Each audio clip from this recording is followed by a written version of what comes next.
Morning सभी को। सो तो आज हम एनालिसिस करने जा रहे हैं द हिंदू न्यूज़पेपर का। आज तारीख है 21 अगस्त 2026।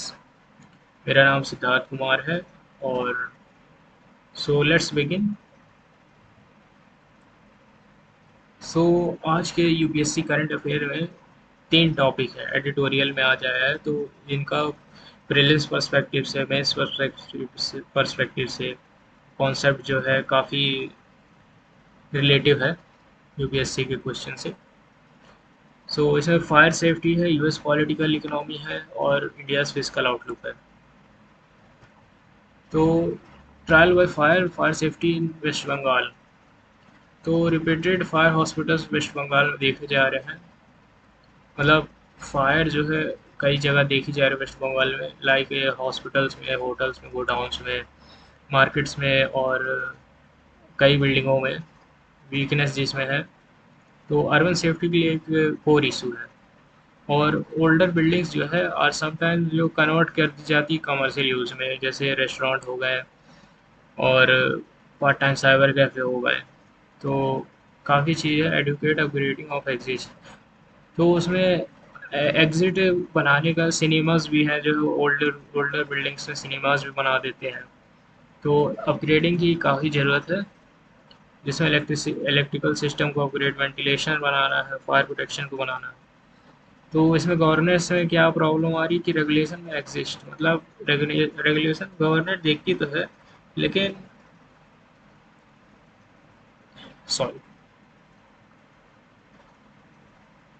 इंस्पेक्शन और compliances and enforcement can remain weak. तो इसमें जो है इंस्पेक्शन और कंप्लायंस रिसोर्सेज जो है वो सब बहुत कमज़ोर है। तो इसमें रिलेवेंट क्या किस एरिया में कि जीएस2 की गवर्नेंस और अकाउंटेबिलिटी में इसका एक मुख्य बन जाता है आर्टिकल। तो जीएस3 जो है हमारा अर्बनाइजेशन और डिज़ास्टर मैनेजमेंट में एक अच्छा रोल है इसका। तो फायर सेफ्टी में क्या है, फायर सेफ्टी कॉजेज और उसको क्या हलो उसका क्या परिणाम है।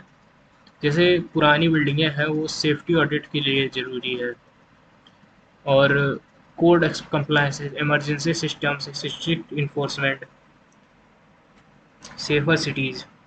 तो कॉजेज़ क्या है वीक फायर सेफ्टी कंप्लायंसेस का, इनएडिक्वेट स्केप है रूट्स का, कंबस्टिबल मटेरियल्स है, over crowding and outdated infrastructure है। पॉलिसी फोकस किया जाए तो regular fire electrical inspection functions, exist alarms and experience users, stronger municipal enforcement, main site takeaway, having regulation insufficient implementation, inspection and accountability, and equally important prelims keyword में क्या है, prelims के perspective से क्या है, बिल्डिंग कोड्स है, urban local bodies है, disaster management है, फायर सेफ्टी कंप्लायंस। तो सेकंड हमारा टॉपिक है socialist search, affordability and democratic politics in the USA. तो आप जानते हैं कि जैसे कि यूएस में काफ़ी इमिग्रेंट्स पहुंचते हैं, माइग्रेंट्स पहुंचते हैं अदर कंट्रीज से। तो वहाँ पे हमारे वो उनके ऊपर काफ़ी आर्थिक दबाव रहता है कि हाउसिंग रेंट कैसे भरेंगे और हेल्थ केयर सेक्टर में क्या कैसे जो है अपना ट्रीटमेंट कराएंगे, वेजेस कितना हमें मिलेगा वहाँ, और एक सोशल इक्वालिटी रहेगी कि नहीं, कॉस्ट ऑफ लिविंग क्या रहेगा। तो यूपीएससी के पर्सपेक्टिव से इसमें आर्थिक कंडीशन और पॉलिटिकल प्रेफरेंस को सही करना जो है डिमांड है गवर्नमेंट के लिए। और टिपिकल पॉलिसी थीम्स क्या है इसमें, गवर स्ट्रॉन्गर पब्लिक सर्विस है, वेलफेयर मेजर्स है, लेबर प्रोटेक्शन है, redistribution and taxation of higher incomes है। तो ये जो है यूपीएससी के पर्सपेक्टिव से काफ़ी कम पूछा जाएगा, ये सोशल रिसर्च के बारे में जो यूएस में हो रहा है। तो इसमें कॉन्सेप्चुअल फ्लो क्या है, हाई कॉस्ट ऑफ लिविंग अगर रहेगी तो आर्थिक जो है हमें तनाव बना रहेगा और डिमांड रहेगा इंटरवेंशन करने का, और वेलफेयर रिडिस्ट्रीब्यूशन दिक्कत हो जाएगी, फिर पॉलिटिकल बदल जाएगा, पॉलिटिक्स में भी चेंजेस आ जाएंगे। तो do not memorise individual US politician और UPSC unless directly relevant to a question. Use the article for essay GS2 themes: inequality, welfare state, inclusive growth, social justice, and political consequences of economic stress. Useful and analytical line affordability problems can create pressure for a stronger social safety net. Centres physical outlook क्या है, most important article है। इसका जो है perspective बहुत high है prelims में और मेंस में यूपीएससी के। तो कोर क्वेश्चन क्या है कि यूनियन गवर्नमेंट जो फिजिकल टारगेट डिस्पाइट जियो पॉलिटिकल रिस्क, मतलब कैसा फिजिकल टारगेट पूरा कर रही है गवर्नमेंट, और रेवेन्यू जो है हायर सब्सिडीज़ कैसे रिक्वायर कर रही है। तो गवर्नमेंट फाइनेंस डिपेंड है एक डायरेक्ट टैक्स पे और एक इनडायरेक्ट टैक्स पे। एक्सपेंडिचर जैसे हमारा रिवेन्यू कैपिटल हो गया, और रिवेन्यू के लिए टैक्स और नॉन टैक्स हो गया। तो फिजिकल डेफिसिट और फिजिकल कंसोलिडेशन, पब्लिक डेब्ट, डेब्ट to GDP ratio, GST, capital expenditure and tax revolution. तो यूपीएससी से रिलेवेंस है, मतलब ये क्वेश्चन रिलेवेंस है इकोनॉमी के जीएस3 के पर्सपेक्टिव से और बजट के पर्सपेक्टिव से, physical policy and federalism question से। फिजिकल डेफिसिट क्या कह रहा है, मतलब फिजिकल डेफिसिट का एक कोर कॉन्सेप्ट है कि revenue expenditure, physical deficit, borrowing, public डेब्ट, फिजिकल सस्टेनेबिलिटी। तो इसमें क्या है कि अगर डेफिसिट हो रहा है तो गवर्नमेंट जो है बोरो करेगी फाइनेंस गैप को। Finance physical consolidation means bringing physical imbalances and डेब्ट on to a sustainable path. UPSC trap है, deficit reduction should not come at the cost of essential productive investment. The quality of expenditure matters. Quality ज़रूरी है। तो revenue expenditure और capital expenditure कैसे हो रहा है। डायरेक्ट टैक्स में हमारा इनकम टैक्स है, कॉर्पोरेट टैक्स है। इनडायरेक्ट टैक्स में हमारा जीएसटी है, कस्टम्स एक्साइज है। तो जीएसटी जैसे हमारा क्लोथिंग हो गया और फूड हो गया और हेल्थ केयर सेक्टर सर्विसेज हो गए, काफ़ी सर्विसेज हो गए। और कस्टम्स में हमारे जैसे इंपोर्ट कराते हैं तो उसमें कितना टैक्स मिलता है इंडायरेक्ट का, एक्साइज है। तो revenue expenditure generally include salary, pensions.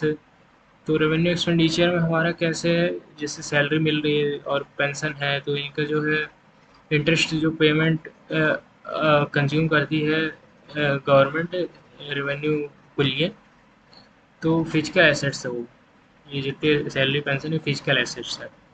और कैपिटल एक्सपेंडिचर क्या कह रहा है कि जैसे enhances productivity, capital capacity, roads, railways and infrastructure are typically examples. Maintaining productive capital expenditure while pursuing fiscal consolidation is a key policy challenge. तो यहाँ flow chart है, कैपेक्स है, इंफ्रास्ट्रक्चर है, प्रोडक्टिविटी है, प्राइवेट इन्वेस्टमेंट है, growth है। तो capex जब रहेगा, कैपेक्स मीन कैपिटल एक्सपेंडिचर, और इंफ्रास्ट्रक्चर से डेवलप होएगा कैपिटल से, प्रोडक्टिविटी होगी, प्राइवेट इन्वेस्टमेंट में ग्रोथ होएगा। जियोपॉलिटिकल रिस्क क्या है, फिजिकल प्रेशर है। जियोपॉलिटिकल कॉन्फ्लिक्ट है, क्रूड वोलाटिलिटी है, इंपोर्ट कॉस्ट है, इन्फ्लेशन है, सब्सिडी प्रेशर है, फिजिकल रिस्क है। India's dependence on important crude makes global oil prices an important external risk. High crude prices can increase import costs and inflationary pressures and may raise the need for government support subsidies. This can widen fiscal pressure while the government is simultaneously trying to protect growth-oriented capital expenditure. Physical federalism transfers to states. अब देखिए physical का जो हमारा federal system है वो क्या है कि सेंट्रल शेयर करता है सेंट्रल टैक्स रेवेन्यू स्टेट्स के साथ। तो सेंट्रल टैक्स जब जाता है तो इंडिया का फिजिकल फेडरल स्ट्रक्चर बैलेंस होता है। Finance commission recommendation guide tax devolution, vertical devolution, distribution between centres and states, horizontal devolution, distribution of the states shares among individual states, UPSC correction, cooperative federalism, fiscal federalism, and center-state financial relations. Center divisible tax pool, states, state-wise distribution। तो हमारा prelims के perspective से क्या है कि fire safety है, fire safety हमारा पहला टॉपिक था, जिसमें हमें बिल्डिंग कोड्स, मतलब बिल्डिंग जो पुरानी है उनके लिए, लोकल बॉडीज़ के लिए और डिजास्टर मैनेजमेंट के लिए, ये प्रीलिम्स में जो है ये क्वेश्चन फायर सेफ्टी का डिजास्टर मैनेजमेंट के पर्सपेक्टिव से safety compliances urban local bodies के लिए।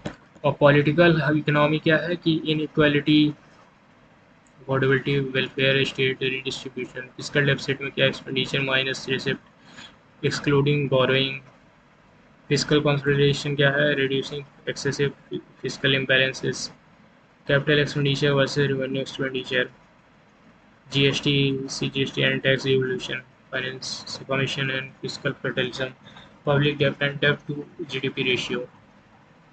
मेंस आंसर्स के फ्रेमवर्क में क्या है, पहले इशू हमें लिखना है, फिर बैकग्राउंड लिखना है, कॉजेज लिखना है, इम्पैक्ट लिखना है, वे फॉरवर्ड लिखना है।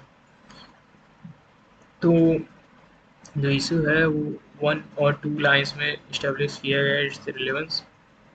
बॉडी क्या है एक्सप्लेन, देखिए 1-2 लाइन में आपको इंट्रोडक्शन लिख देना है इशू के बारे में, और बॉडी में हमें 3 से 5 कॉजेज लिखने हैं, जिसमें आर्थिक, गवर्नेंस और संवैधानिक डायमेंशन रहे आयाम। तो यूज़ वन फ्लो चार्ट, एक फ्लो चार्ट बना लीजिए, उससे फ्रेमवर्क क्रिएट हो जाएगा रिलेशनशिप्स के through. Way forward enforcement institution reforms, targeted spending, better county coordination।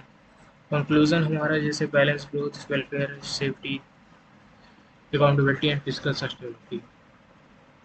Final revision ये 3 आर्टिकल हैं। फायर सेफ्टी का हो गया पहला आर्टिकल, दूसरा फिजिकल आउटलुक हो गया और तीसरा हाई प्रायोरिटी हो गया। तो ये भी जो है मेंस के पर्सपेक्टिव से तीनों जो है काफ़ी रेलेवेंट है। तो आगे बस, चलिए ठीक है। तो ये मेरा पहला सेशन था, the Hindu analysis, the Hindu newspaper का एनालिसिस, जो 21 अगस्त को हुआ। तो आशा है सबसे कि आप लोग मेहनत से पढ़ रहे होंगे और एक सही रास्ते पे चल रहे होंगे। तो अंतिम में एक मैं यही कहना चाहूँगा कि सही रास्ते पे जो चला उसे कभी बुराई का सामना नहीं झेलना पड़ा। तो यही है कि आप सही रास्ते पे चलिए और अपना एक डेवलपमेंट का हिस्सा बनिए, और एक प्रोडक्टिव हैबिट रखिए हर डे का। हर दिन आप एक प्रोडक्टिव वर्क करिए, तो आपके लिए ये एक सही माध्यम रहेगा कि हम आप आगे बढ़ते रहें। तो धन्यवाद, चलिए चलते हैं।